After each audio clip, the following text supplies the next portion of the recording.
Im Namen Gottes des Vaters und des Sohnes und des Heiligen Geistes.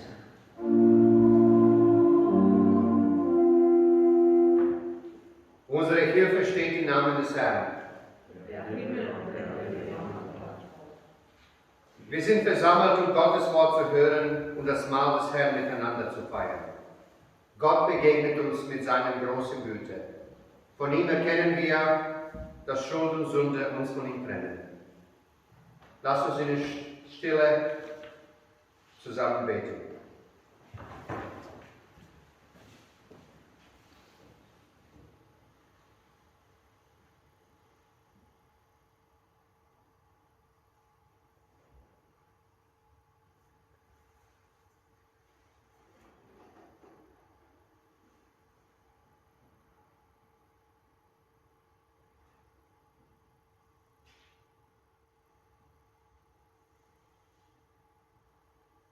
Lasst uns um sein Erbarmen bitten.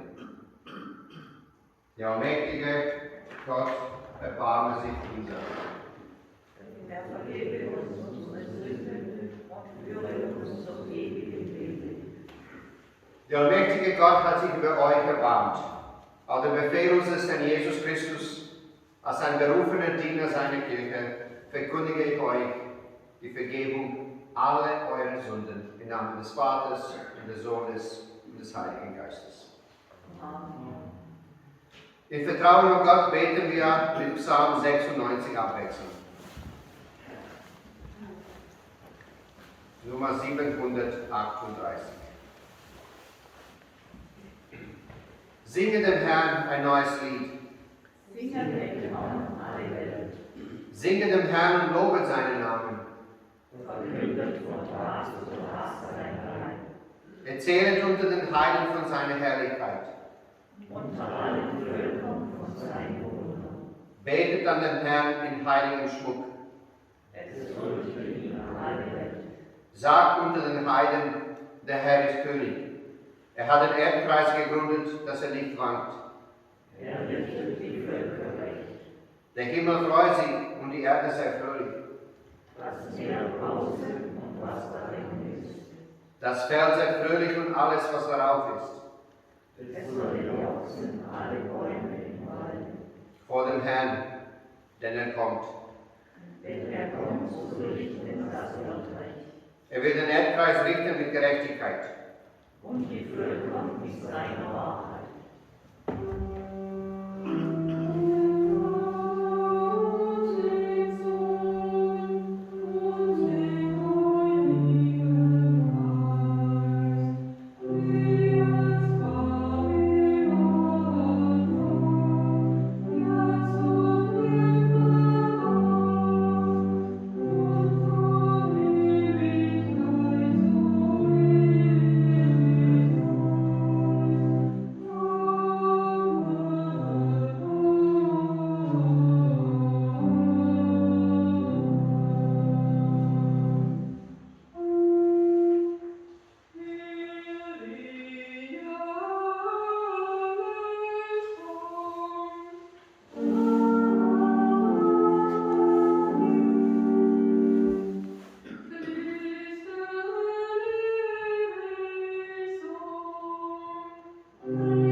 Herr sei mit euch.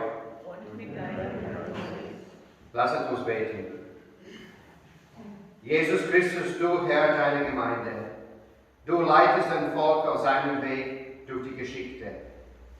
Du erneuerst deine Kirche durch die Kraft deines Heiligen Geistes.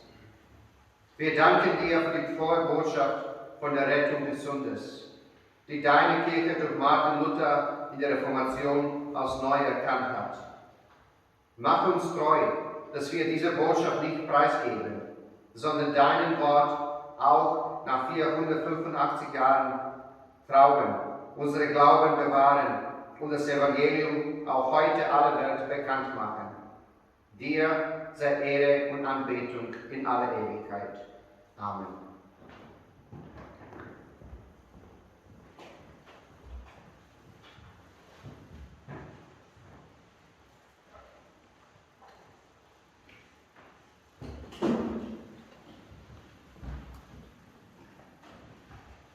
Schriftlesung aus dem Evangelium nach Johannes. Kapitel 1, das Wort. Im Anfang war das Wort, und das Wort war bei Gott, und Gott war das Wort. Dasselbe war im Anfang bei Gott. Alle Dinge sind durch dasselbe gemacht, und ohne dasselbe ist nichts gemacht, was gemacht ist. In ihm war das Leben, und das Leben war das Licht der Menschen. Und das Licht scheint in der Finsternis, und die Finsternis hat's nicht ergriffen.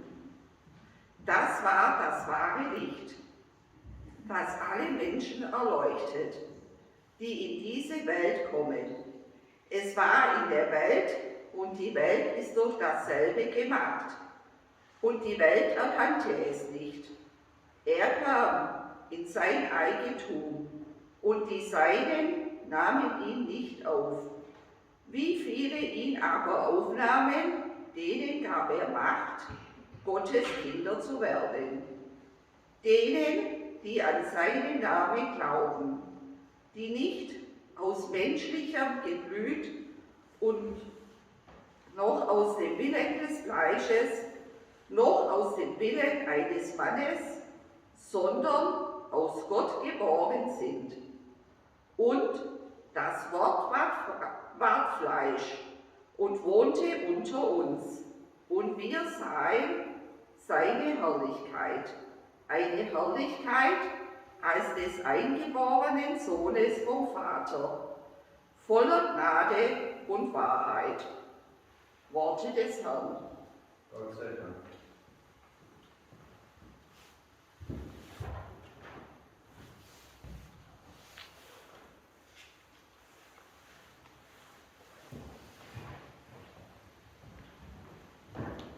Liebe Gemeinde, aus unserer Antwort auf das Heilige Evangelium, lasst uns unsere Glauben bekennen in Worten des nizänischen Glaubensbekenntnisses. Sie finden die nizänischen Glaubensbekenntnis unter der Nummer 687. Wir glauben an den einen Gott, den Vater, den Allmächtigen, der alles geschaffen hat, Himmel und Erde, die sichtbare und unsichtbare Welt. Und an den einen Herrn Jesus Christus, Gottes eingeborenen Sohn, aus dem Vater geboren vor allen Zeiten. Gott von Gott, Licht vom Licht, wahrer Gott von wahrem Gott, gezeugt, nicht geschaffen, eines Wesens mit dem Vater. Durch ihn ist alles geschaffen. Für uns Menschen und zu unserem Heil ist er vom Himmel gekommen, hat Fleisch angenommen durch den Heiligen Geist von der Jungfrau Maria und ist Mensch geworden. Gekreuzigt unter Pontius Pilatus, hat gelitten und ist begraben worden, ist am dritten Tage auferstanden nach der Schrift und aufgefahren in den Himmel. Er sitzt zu Rechten des Vaters und wird wiederkommen in Herrlichkeit, zu richten die Lebenden und die Toten. Seine Herrschaft wird kein Ende sein. Wir glauben an den Heiligen Geist, der Herr ist und lebendig macht, der aus dem Vater und dem Sohn hervorgeht, der mit dem Vater und dem Sohn angebetet und verherrlicht wird, der gesprochen hat durch die Propheten und die eine heilige, allgemeine und apostolische Kirche. Wir bekennen die eine Taufe zur Vergebung der Sünden. Wir erwarten die Auferstehung der Toten und das Leben der kommenden Welt. Amen.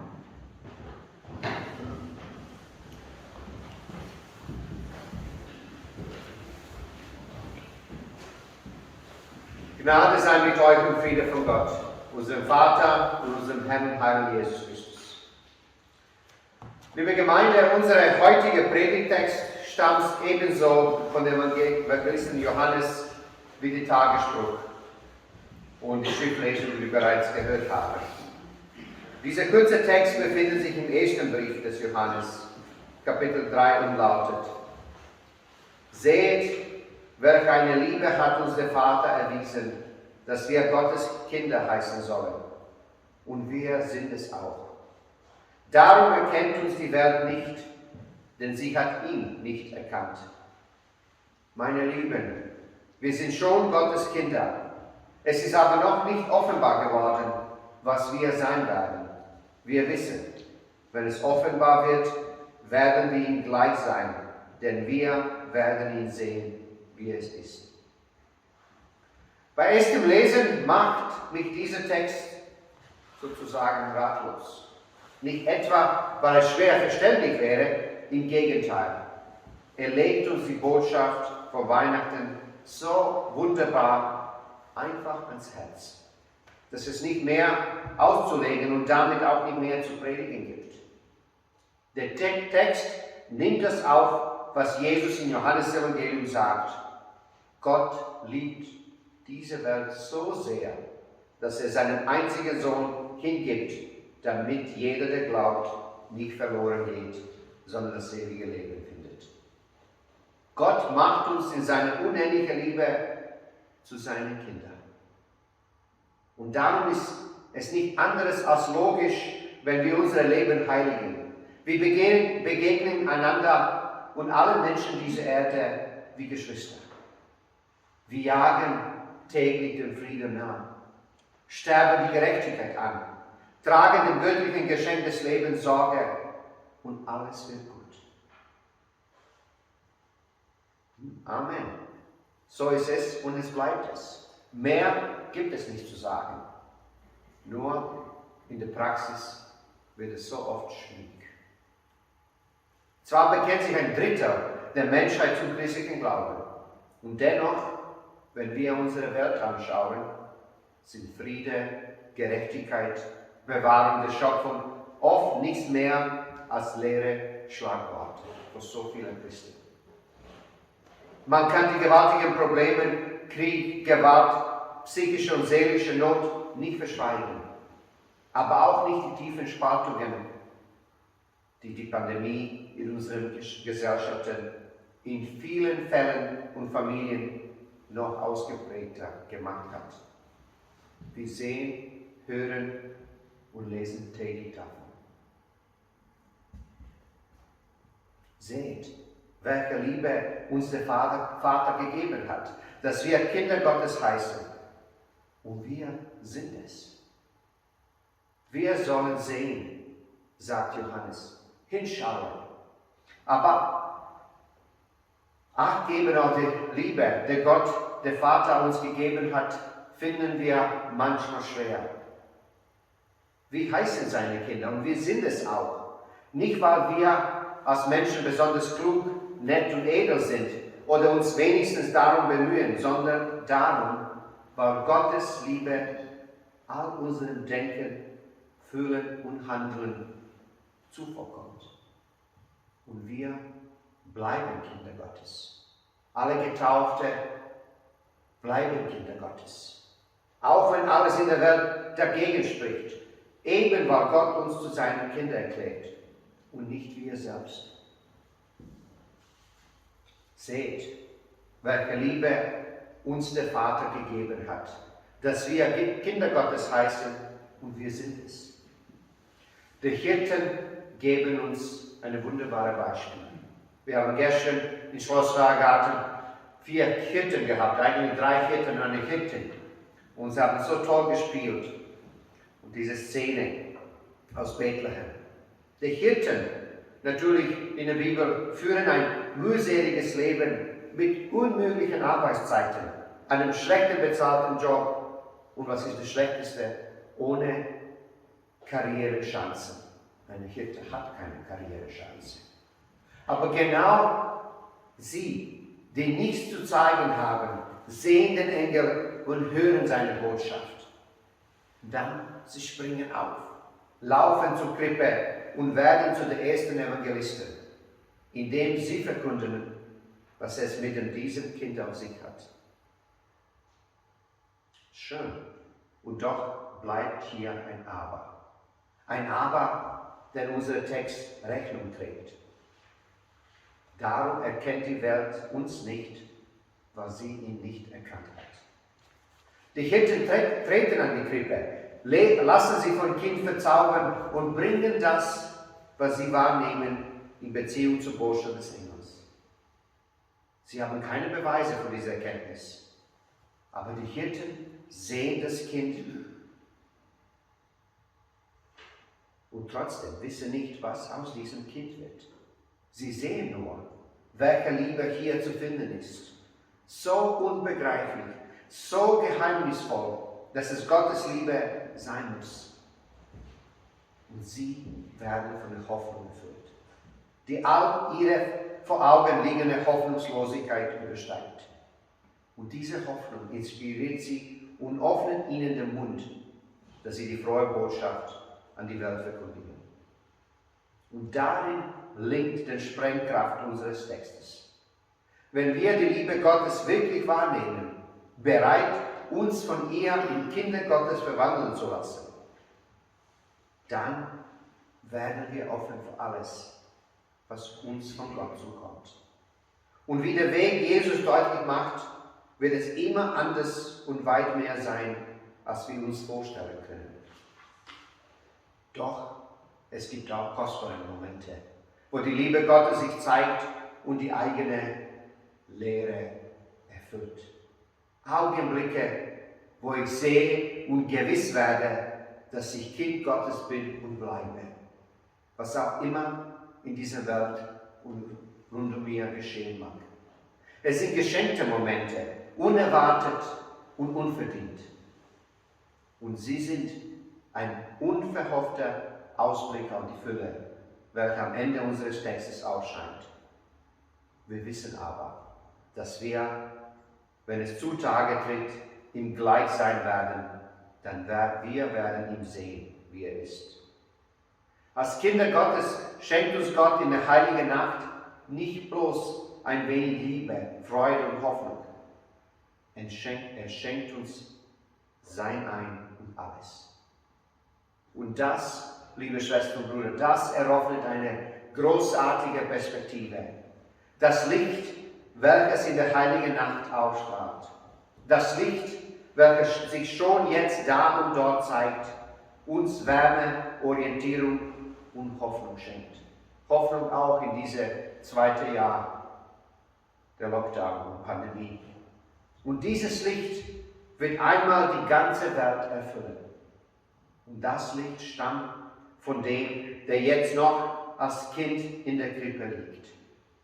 Von der Erlöser der Welt, von Gottes Sohn, Jesus Christus.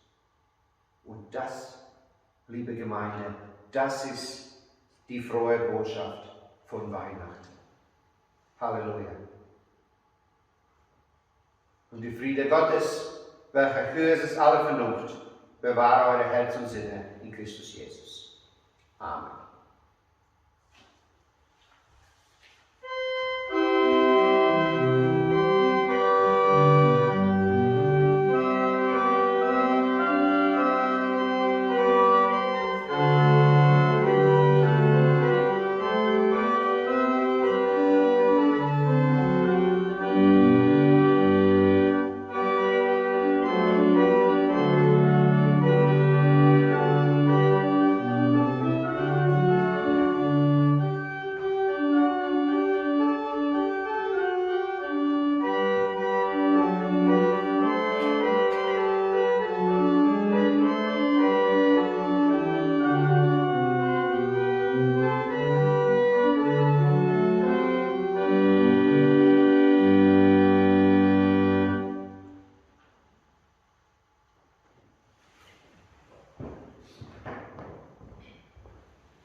Lasset uns beten.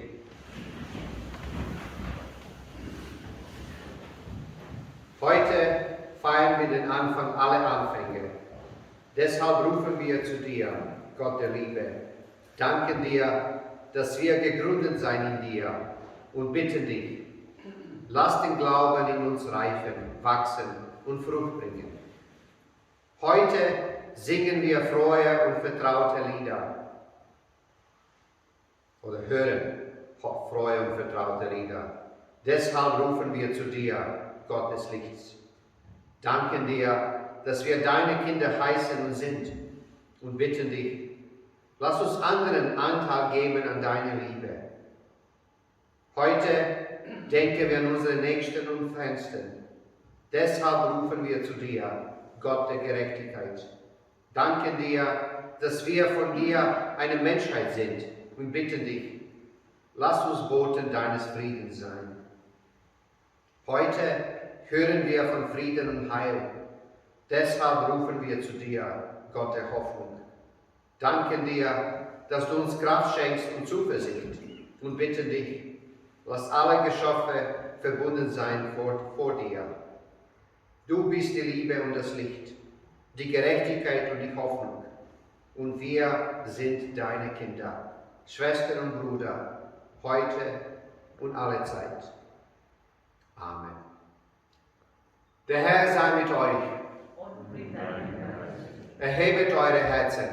Wir erheben sie zum Herrn. Lasset uns Dank sagen dem Herrn, unserem Gott.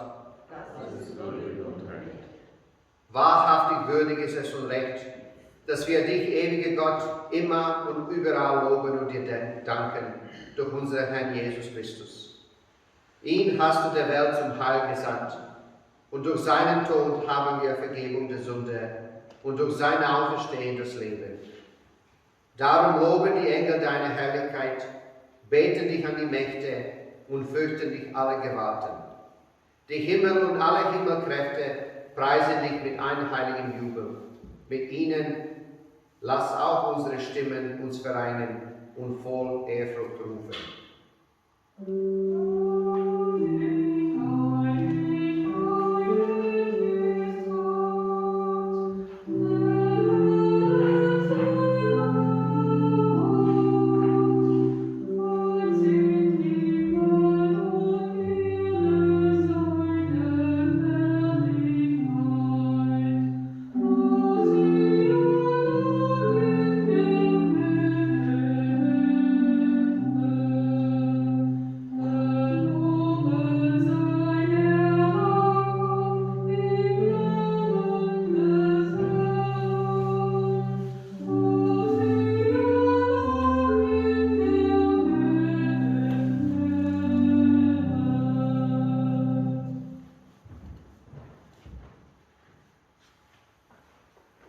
Wir danken dir, Gott, für Jesus Christus, deinen Sohn, unseren Bruder.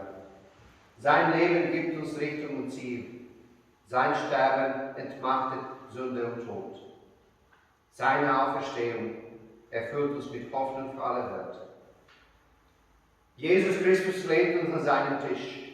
In der Gabe von Brot und Wein ist er gegenwärtig. So haben wir Teil an seinem Leben, das er am Kreuz für uns hingegeben hat. Wir empfangen Vergebung der Sünden, Frieden mit Gott und Gemeinschaft untereinander, wie es Christus verheißen hat. Und nun hört die Worte der Einsetzung des Heiligen Abendmahls. Der Herr Jesus in der Nacht, da er verraten ward und mit seinen Jüngern zu Tische saß, nahm das Brot, sagte Dank und brach's, gab seinen Jüngern und sprach: Nehmet hin und esset, das ist mein Leib, der für euch gegeben wird. Das tut zu meinem Gedächtnis.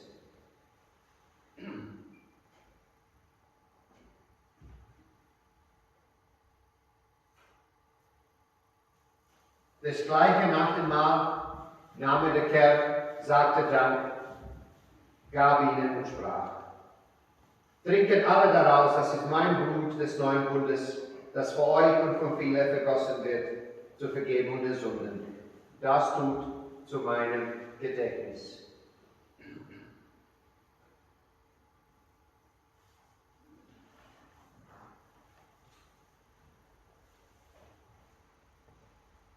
Gott, sende deinen Heiligen Geist, damit er uns tröstet und belebt, uns belebt und begleitet in aller Wahrheit und uns neu macht an Leib und Seele. Amen. Wir beten weiter mit den Worten von Vater unser. Vater unser im Himmel, geheiligt werde dein Name, dein Reich komme, dein Wille geschehe, wie im Himmel so auf Erden. Unser tägliches Brot gib uns heute und vergib uns unsere Schulden, wie auch wir vergeben unsere Schuldigen. Und führe uns nicht in Versuchung, sondern erlöse uns von der Bösen. Denn dein ist das Reich und die Kraft und die Herrlichkeit in Ewigkeit. Amen. Bitte nehmen Sie Platz.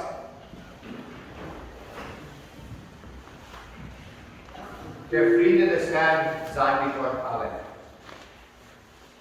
An dieser Stelle normalerweise geben wir einander das Zeichen des Friedens. Jetzt in Pandemie müssen wir von Handschütteln absehen. Aber ich bitte Sie, nehmen Sie Menschen rundum wahr. Und Sie dürfen links und rechts gucken oder nach hinten und die Menschen einfach zuwinken. Ja, das dürfen Sie machen. Grüße, du Gottes.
Nur kurze Anweisungen. Ich würde hier vorne mit dem Postin stehen, neben mir ist die Frau Adolf mit Wein. Wir haben Einzelkerken. Bitte nehmen Sie Einzelkerken und dann stellen Sie am Ende, wenn Sie Wein getrunken haben und Ihre Gebet gesagt haben, stellen Sie die Kerke an die weiße Tisch da in die Ecke. Und dann gehen Sie einfach zurück an Ihren Platz. Wir würden anfangen vorne links und gehen die Reihen durch und dann sozusagen da gehen wir weiter mit der rechten Seite. Nehmen ist Christi Leib für eure Sünden in den Tod gegeben. Nehmt und trinkt Christi Blut für eure Sünden vergossen.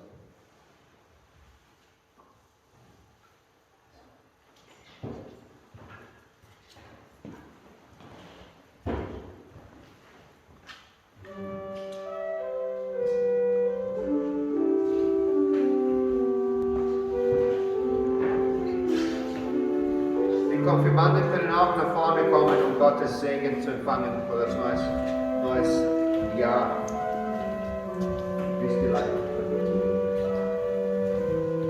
Und wir haben auch Traubensaft. Wer will Traubensaft? Traubensaft ist bei Frau Dreier.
siehe, ich bin bei euch alle Tage bis an der Weltende, spricht Christus. Geht hin in Frieden. Amen. Zum Schluss, lasst uns Gott danken mit dem Dankpsalm zusammen. Lobe den Herrn, meine Seele. Und was in mir ist, seinen heiligen Namen. Lobe den Herrn, meine Seele. Und vergiss nicht, was dir Gutes getan hat. Der dir alle deine Sünde vergibt. Und heile alle Verbrechen. Der dein Leben vom Verderben erlöst. Der dich bringt in Gnade und Barmherzigkeit. Lass uns Gott für seine Gabe danken. Herr Jesus Christus, wir danken dir, dass du uns Gemeinschaft mit dir an diesem Weihnachtstag gewährt hast. Lass auch unseren Alltag erfüllt sein von deiner Gegenwart. Erhalte uns im Glauben an dich, in der Liebe untereinander und in der Hoffnung auf den Tag, da wir dich schauen in Herrlichkeit. Amen. Nehmen Sie Platz, wir hören unser letztes Lied, der Heiland ist geboren.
Ein herzliches Dankeschön an Gisela Gerst und Anga Illich, die haben heute unsere Gottesdienst musikalisch begleitet und natürlich Frau Renate Unterweg an die Orgel.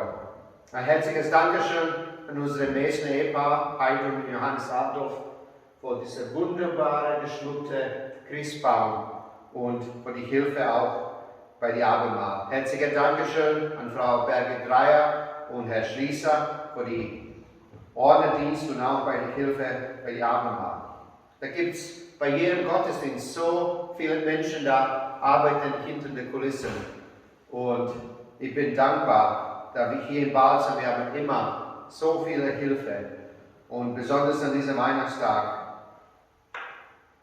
Nächster Gottesdienst findet in 10 Minuten statt in Oberbalzam mit Krippenspiel. Wir haben eine wunderbare Kulisse gebaut mit echter Herberge. Wir haben 4 Schafen ausgeliehen, 2 weißen und 2 schwarzen.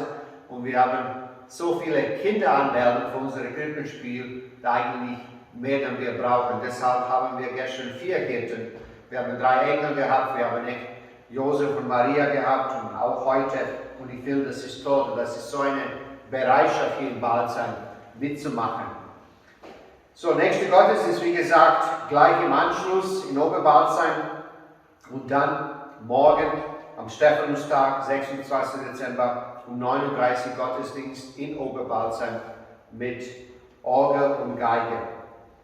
Am Altjahrsabend, am 31. Dezember, ist jedes Jahr eine Möglichkeit hier in Balzheim mit dem Gottesdienstjahr abzuschließen. Und das ist um 18 Uhr Jahresschluss Gottesdienst hier in der Mauritiuskirche in Unterbalzheim mit Predikant Matthias Moser.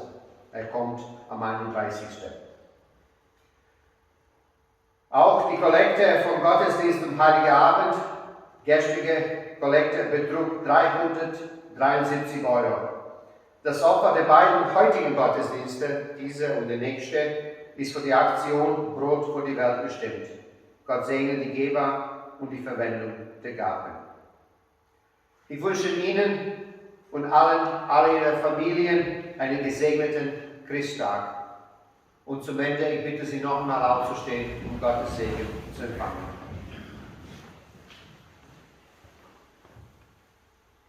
Der Herr segne dich und behüte dich.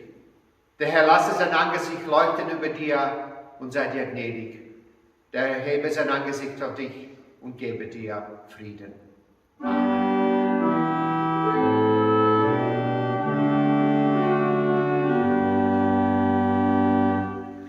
Ich bitte Sie, nehmen Sie Platz. Frau Unterweger würde heute nur eine sehr kurze Nachspiel spielen, dass Sie und ich, wir müssen gleich weiter und der nächste Gottesdienst fängt in sozusagen 5 Minuten.